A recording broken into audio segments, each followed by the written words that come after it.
Cette vidéo pourrait littéralement te faire gagner 10 ans de ta vie.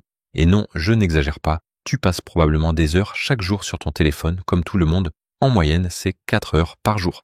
Et tu te dis peut-être, 4 heures, ça va, c'est normal.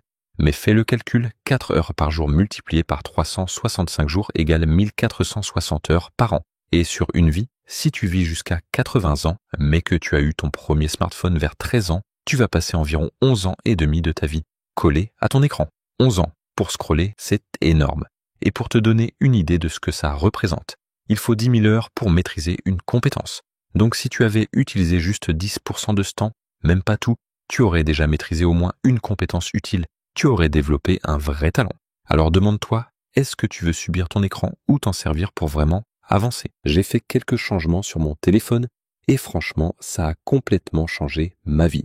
Avant, je passais 4 à 5 heures par jour dessus, comme la plupart des gens. Aujourd'hui, je passe moins d'1 heure par jour sur mon tel et je suis 10 fois plus productif. Je sais, dit comme ça paraît fou. 1 heure par jour, ça te semble peut-être ultra bas. Mais si tu es intentionnel et conscient de ton temps, tu peux y arriver. Et crois-moi, tu vas récupérer des années de ta vie. On parle de 9 ans ou plus que tu aurais perdu à scroller sans but, à faire des trucs qui ne t'apportaient aucune vraie valeur. Alors voilà, je vais te partager les 7 changements que j'ai faits pour réussir ça. Et le premier est hyper simple mais puissant. Premier, active le mode silencieux ou ne pas déranger. Tu vois le petit bouton sur le côté de ton téléphone? Active-le. Ça coupe les notifications inutiles, les bips qui t'interrompent constamment. Et quand tu essaies de bosser, de te concentrer ou même juste d'être présent avec ta famille, c'est indispensable. Perso, mon téléphone est quasiment toujours en silencieux. Je le désactive seulement si mes parents doivent me joindre. Le reste du temps, je reste focus. Moins de distractions égale plus de concentration égale plus de temps pour des choses qui comptent vraiment. 2. Supprime toutes les applis sur lesquelles tu passes le plus de temps. Et soyons honnêtes, on parle sûrement de TikTok, YouTube, Snapchat, peut-être même des jeux mobiles. C'est l'étape la plus importante de toutes. Si tu devais n'en faire qu'une seule, ce serait celle-là. Mais ouais, c'est aussi la plus dure, parce que ces applis, c'est celles auxquelles tu es le plus accro. Tu peux inventer autant d'excuses que tu veux pour les garder, mais la vérité, c'est que rien ne réduira ton temps d'écran aussi vite que ça.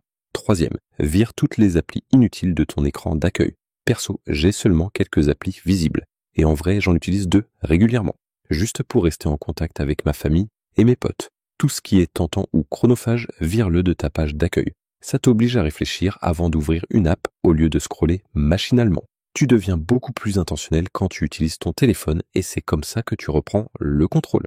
Quatrième, on passe maintenant aux réglages. Tout va se faire dans l'appli Paramètres. La première chose à changer, c'est les notifications.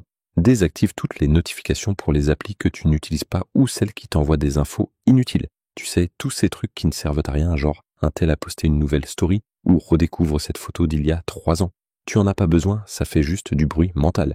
Évidemment, si tu as des applis importantes pour la santé ou pour rester en contact avec ta famille, garde-les. Mais perso, même pour mes messages, j'ai désactivé toutes les notifications qui s'affichent sur l'écran de verrouillage. Tu peux faire ça très simplement. Va dans Paramètres, Notifications, choisis l'appli et désactive les notifications sur l'écran verrouillé ou en bannière. Cinquième, désactive lever pour activer. Va dans Paramètres, tape Mouvement et gestes, retape dessus et désactive lever pour activer. Tu l'as sûrement remarqué, dès que tu prends ton téléphone, l'écran s'allume tout seul et ça te pousse à l'ouvrir sans même t'en rendre compte.